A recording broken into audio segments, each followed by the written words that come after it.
You know, for a goddess, Athena sure does love playing favorites. Once she turned a man into a donkey for fun.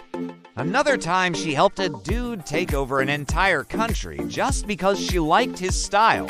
But her weirdest move was definitely inventing the first ever trial by jury. See, the thing is, mortals back in the day didn't really have a system for dealing with things like murder, and Athena was in a unique position to fix that. You see, she was a virgin goddess, so she didn't have any family drama.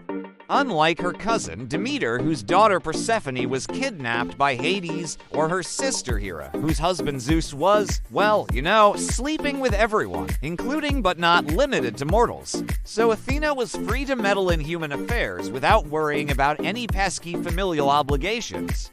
And boy, did she ever have a thing for messing with humanity? In one particularly brutal case, a guy named Orestes killed his mother to avenge his father, Agamemnon, who was, if you've been keeping track, the king of Mycenae and also the guy who sacrificed their daughter Iphigenia to Artemis, the virginal goddess of the hunt.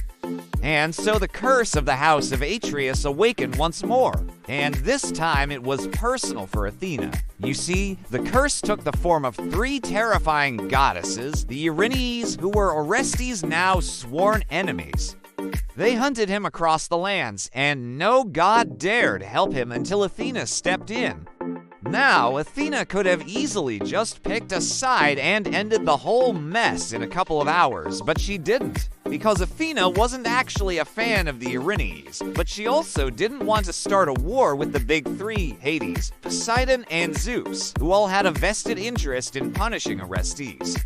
So instead, she created something new. She gathered 12 Athenian citizens and told them they would be the jury in a game to determine whether Orestes was guilty or not. The rules were simple. Each side would get a champion to argue on their behalf.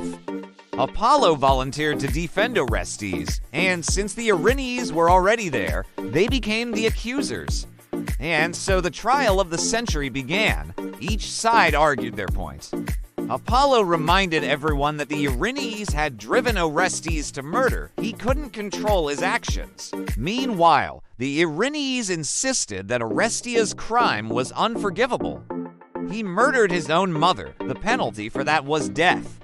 After both sides rested their cases, the jury of 12 gave their verdict.